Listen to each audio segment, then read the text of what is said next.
श्री बाबा लाल दयाल महाराज जी के चरणों में कोटि कोटि नमन।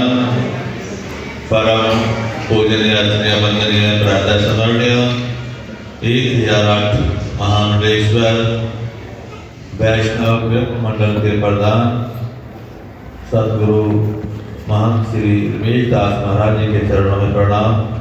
परम पूजनीय रत्नीय वंदनीय प्रातः स्मरणीय इस आश्रम के पीठाधीश्वर विरक्त मंडल के अधिष्ठाता परम पूज्यपाद महामंडलेश्वर महंत श्री केशवदास महाराज जी के चरणों में भी कोटि कोटि नमन।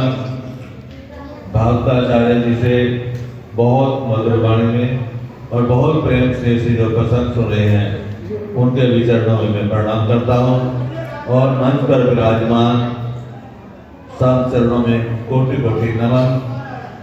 मातृशक्ति और धर्म प्रेमी बंधुओं, इस जीवन का वही समय अच्छा है जब सतगुरु शरण दया दीन और परोपकार के जय श्री लगे। और आप बहुत सौभाग्यशाली हैं कि सतगुरुओं के चरणों में बैठकर भगवान की लीला को सुन रहे हैं। और प्रसंग भी आज भगवान श्री रामचंद्र जी और उनके करम गुरु भगवान विश्वामित्र महाराज जी के साथ यज्ञ की रक्षा करने के लिए पधारे। हमारा जीवन जो है ये इसी संसार में वैसे ही दुविधा में है जैसे उस जंगल में कुछ वो ऋषि लोग थे जब उनके पास वो निशाचर आकर उनको तप करने में विघ्न बाधा पैदा करते थे और उन बाधाओं को दूर करने के लिए स्वयं भगवान को आना पड़ा। तो भगवान का जो साक्षात रूप है वो गुरु है। इसलिए कहते हैं कि ध्यान मूलम गुरु मूर्ति, पूजा मूलम गुरु पदम, मंत्र मूलम गुरु वाक्य। तो हमें गुरु चरणों में रहकर उनके दर्शाए हुए मार्ग पर चलना है। जब तक हम उस मर्यादा से नहीं चलेंगे तो हमारा कोई लाभ नहीं होगा।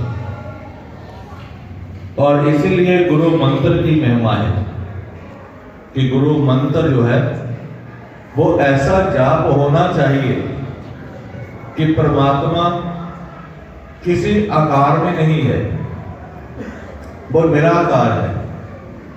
उसका आकार बनता है जो गुरु महाराज हमें इष्ट बताते हैं। स्वयं बाबा लाल दयाल महाराज जी वो ऐसे हमसे बात नहीं करेंगे। कब करेंगे? जब हम उस मंत्र को ऐसे जपेंगे जैसे हमारे दिमाग में बार बार हमारा शत्रु आता है। हमें अपने प्यारे सज्जन इतनी याद नहीं आते जितने हमें दुश्मन याद आते हैं। वो बार बार अपने बिना जान किए उनके प्रति कोई ना कोई भावना बनती रहती है। तो हमारी ऐसी विचारधारा बन जाए, ऐसे मंत्र की लगन लग जाए कि उसके जरिए वो निराकार जो रूप है वो साकार हो जाता है। कहते भगवान कर बिना कर्म सोने बिन काना, आनंद बिन रस पर भोगी, वाणी बिना वक्ता बड़ा जोगी। परमात्मा का कोई आकार नहीं है लेकिन वो सब कुछ करता है। उसके भाव हमें अनुभव होते हैं। भगवान साकार रूप में कब आता है? जब इंसान तन में अर्थ से उसको याद करता है।